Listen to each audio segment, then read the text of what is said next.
Bom, vamos lá. Ele vai responder, óbvio, sobre o computador dele, né? Então, sobre o computador dele, ele diz, oh, I got my computer.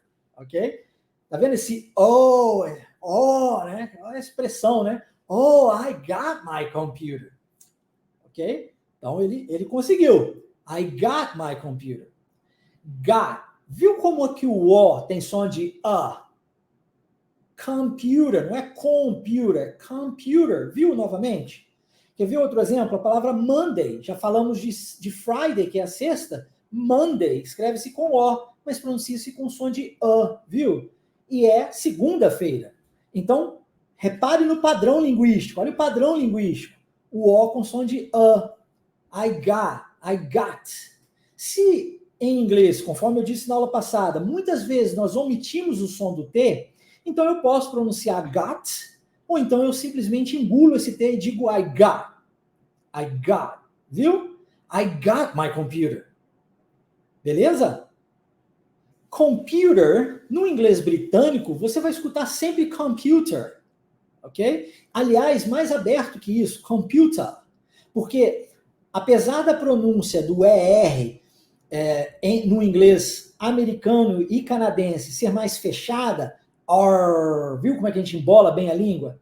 No inglês britânico, que compõe aí a Irlanda, a Austrália, Nova Zelândia, a própria Inglaterra, você escutará esse ER mais aberto. A computer. Viu? Ok? Então, há essa diferença. Essas nuances são importantes para que você não fique preso apenas ao inglês americano. Eu fui criado nos Estados Unidos. É óbvio que a minha pronúncia é mais americanizada, é óbvio.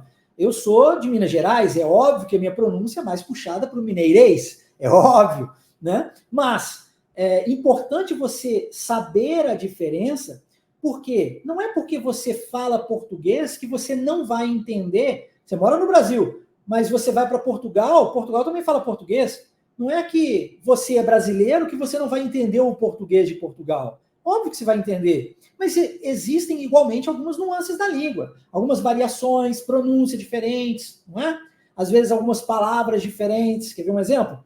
Neste momento eu estou usando uma camisola em português de Portugal. Mas no Brasil a gente chama isso de camisa, viu?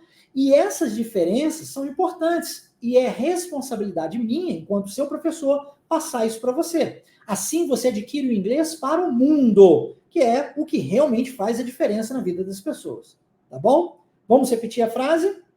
Oh, I got my computer.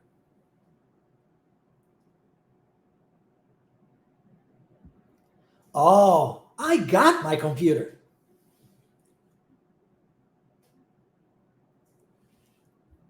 Oh, I got my computer. Muito bom. Qualquer dificuldade que você tenha, você já sabe que o controle está nas suas mãos. Uma vez que a aula está sendo gravada, você tem a oportunidade depois de reassisti-la. Pause, volte, escute novamente, repita novamente. Aliás, quantas vezes forem necessárias. O segredo para se adquirir qualquer comportamento na vida é você, primeiro, saber como fazer, praticar o que entendeu para aprender e ter o professor para fazer as correções na hora certa e da maneira certa, ou a pessoa que será o seu guia. Se você tiver essas três coisas, e a ordem dos fatores aqui altera diretamente o produto, você precisa começar pelo como, certamente você conseguirá não somente a sua fluência, mas qualquer comportamento que você queira nessa vida. E não sou eu, Marcelo, quem digo isso. Você já sabe que, como psicólogo, eu trago a psicologia ciência para dentro do ensino linguístico. O que acontece na terapia é exatamente essas três coisas, esses três passos. Aliás, para qualquer coisa na vida. Quer melhorar os seus relacionamentos? Adquira essas três coisas. Quer melhorar a sua condição financeira? Adquira essas três coisas. Tudo vai começar a partir do como. Se você tem o como fazer, depois você vai precisar aplicar, e quando você aplicar, surgirão dúvidas, inevitavelmente, cometerá erros, inevitavelmente. Então, vem a pessoa mais experiente no assunto para te prestar o socorro, tá? Então, treine, e neste momento você já sabe, não fique com vergonha. Eu estou aqui disponível para você. Mande para mim no meu WhatsApp pessoal, tá bom? Pergunta do amigo agora para saber se o computador é maneiro. Lembra a palavra cool? Vimos na aula passada. E aí, como é uma pergunta, repare como o S, que tem um som de S, quer dizer, deixa eu me reformular. Tem o som de uma consoante, melhor, e o it começa com esse som de vogal, a gente une. Mas nesse caso, o S é transformado em Z. Is it, viu? Is it. E aí, olha só, já que a gente omite os sons dos T's em inglês, is it cool? Is it cool? Viu? Isso, eu garanto para você que raramente você vai ver em qualquer outro curso de inglês. Garanto. É raro as pessoas ensinarem isso. E é o inglês do dia a dia. É o inglês que você vai precisar quando viajar. É o inglês que você vai precisar para se comunicar com os outros. É o inglês que você vai precisar para assistir seus filmes sem legenda, ouvir suas músicas e compreendê-las e cantá-las caso você deseje. É este inglês. Execu. Vamos repetir? Execu. Execu. Execu. Massa. E aí a resposta é totally ou totally, caso você queira no inglês mais britânico. Totally, olha no inglês americano e canadense como a gente transforma esse segundo T em R. Totally. E esse totally significa totalmente, absolutamente, claro, óbvio, ok? Tem esse sentido. Totally. Aqui no Brasil, eu não sei, eu tenho uma teoria de que isso advém do inglês, tá bom? Uma teoria. Talvez você já tenha escutado isso antes. As pessoas estão conversando umas com as outras e aí o outro diz assim, concordando, né, com o que a pessoa está dizendo. Total.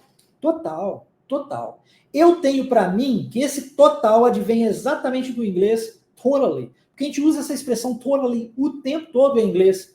Absolutely, absolutamente, sabe? Também, totally, absolutely. A gente usa isso muito frequentemente em inglês. E em português, de uns tempos para cá, eu venho escutando isso com mais frequência no Brasil.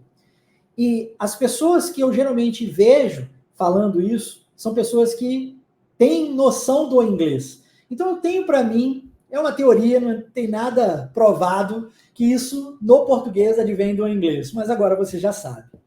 Totally. Let's repeat. Totally.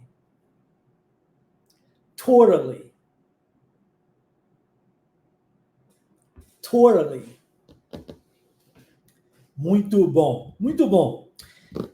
Lembra das 3 formas de dizer o and em inglês? Eu posso dizer and para a palavra i, né? And, aí o and you, ou how about you, que é o mesmo que and, que é o mesmo que i, e o what about you, que é o mesmo que and, que é o mesmo que i, what about. Então agora eu usei o how about. And é a mesma coisa. E ele quer agora saber da irmã. E existe uma forma diferente de falarmos sister em inglês. Eu, particularmente, não chamo a minha irmã de sister. Assim, às vezes a gente está conversando e você fala, sabe, quando você fala assim, irmã, faz assim para mim. Minha irmã, se você não sabe, foi criada nos Estados Unidos junto comigo. Minha irmã mora nos Estados Unidos ainda. Minha mãe é cidadã americana. Se você não sabe, minha família ainda reside lá. Eu fui o único que voltei ao Brasil. E quando eu estou conversando com a minha irmã, geralmente a gente conversa em inglês. A minha irmã saiu do Brasil muito jovem. Apesar de que, atualmente, o português dela melhorou muito. Depois que ela começou a utilizar o Facebook para se conectar com a família no Brasil, ela melhorou muito. Mas ela saiu do Brasil com 9 anos de idade. Ela nem sonhava, depois de... Ela está hoje com 41 anos de idade, imagina, falando português. Fala muito errado, mas se comunica ainda bem atualmente, muito melhor do que na época em que eu estava nos Estados Unidos com ela. Até porque eu também não tinha muito português na época. Quem já ouviu minha história sabe. Então hoje, quando nós conversamos um com o outro, e a gente conversa com muita frequência, a gente conversa em inglês. E às vezes eu quero falar assim, não, irmã, faz assim assado. O que eu uso? Ses. Ses é para tudo. É a palavra sister abreviada, usada na gíria, tá? No dia a dia. Então, how about your sis? Vamos repetir? How about your sis?